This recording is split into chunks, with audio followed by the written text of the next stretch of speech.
eye at rest is focused on infinity within the lens, and the cornea is flattened.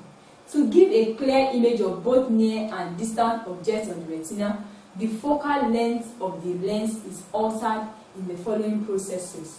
Now, to focus a distant object, the ciliary muscle relaxes. The suspending ligaments exert a pull on the lens, causing it to flatten and become thinner. Then the focal length is longer. Then clear image of distant objects is received on the retina. Now, to focus a near object, the ciliary muscle contracts, pulling the margin of the choroid nearer the lens, thereby reducing the strain on the lens. The suspensory ligaments are slack, and lens becomes thickened or more convex. The focal length is shortened, and a sharp image of near objects is also placed on the retina. Now, I'll be talking about eye defects. And the first is short-sightedness, which is called myopia. This is an inability to see distant objects clearly, and it is as a result of the eyeball being slightly elongated from front to back. Hence, rays of light from distant objects are brought to a focus before reaching the retina in the vitreous humor. So the actual image on the retina is blurred and distorted. So the person can't see distant objects. You can only see images that are close by. How do you correct such? Such a person with myopia should wear a suitable concave spectacle lens, which will lengthen the focal distance as well as cause the light rays to diverge before they enter the eye. Thus, the image is now formed on the retina. In myopia, the image is formed on the vitreous humor before reaching the retina. So, by the time the person that has a myopic sight or short-sighted that is short-sighted wears a concave spectacle, there is a correction and the image is formed on the retina. Now, the next eye defect is hypermetropia, which is also known as long-sightedness. This is inability to see objects that are near clearly.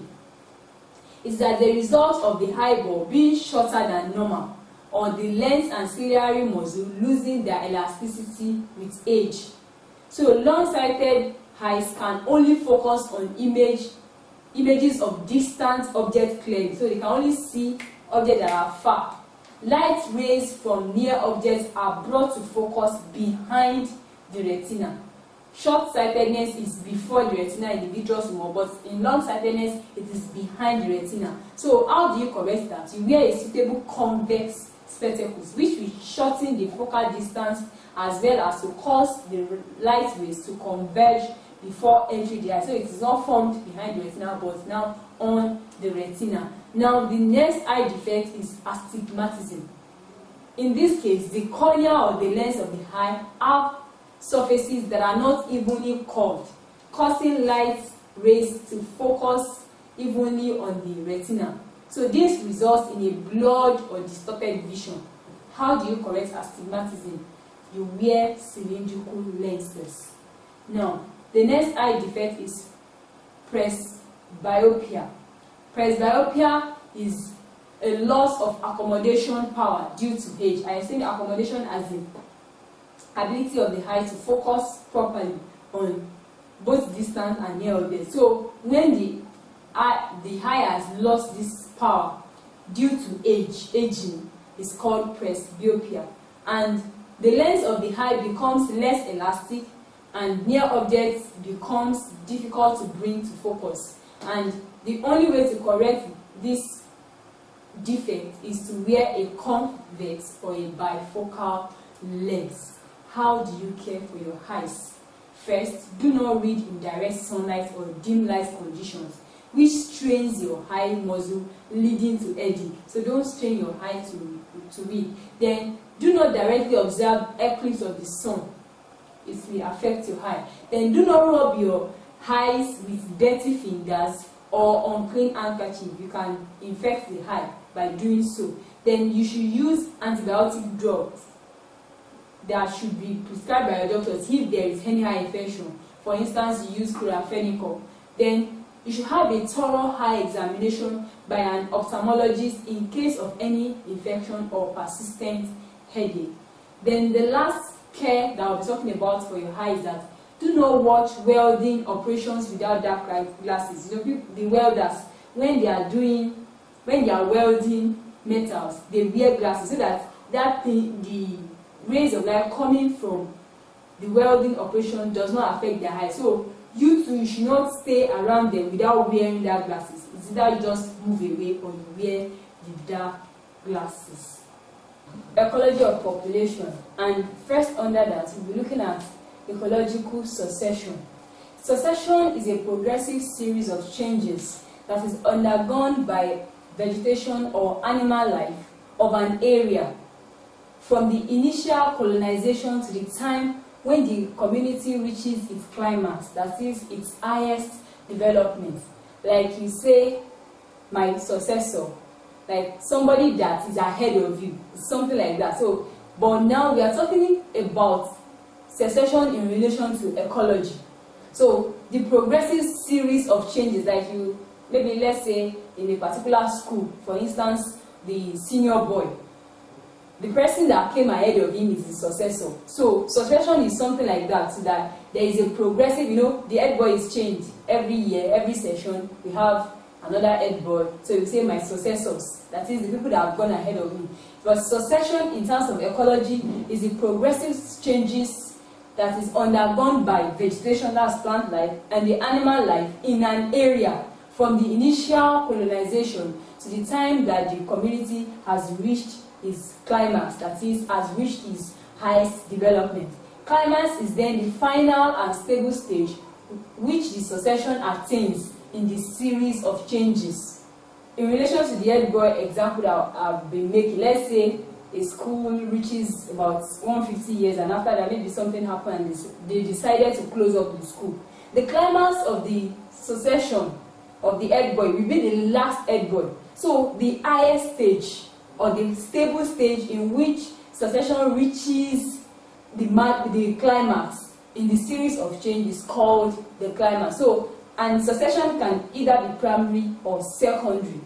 Primary succession is the series of changes through which community passes before it reaches its climax. So the series of changes that the community passes through before it reaches its climax is what is called the primary succession, while the secondary succession begins from an existing community, but which has been interfered with by man through cutting down the vegetation, for instance, an abandoned farmland, abandoned grazing land, or burnt territory. So that is secondary succession. Something that just came in, maybe there has been activity in that particular vegetation before, but it was stopped.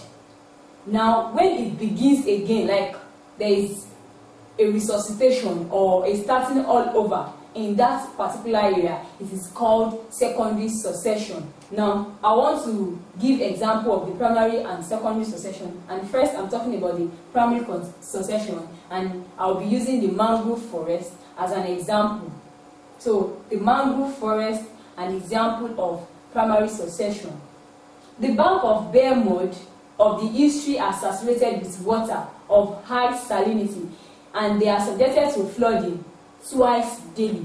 As a result of tidal movement and fresh silt is always being deposited on them. So this is like casting our mind back to what used to happen or what happened in the mangrove forest. So the initial stage is when there is a bank of mud and it is characterized by high salinity, that is, the water content is very, very high in salt.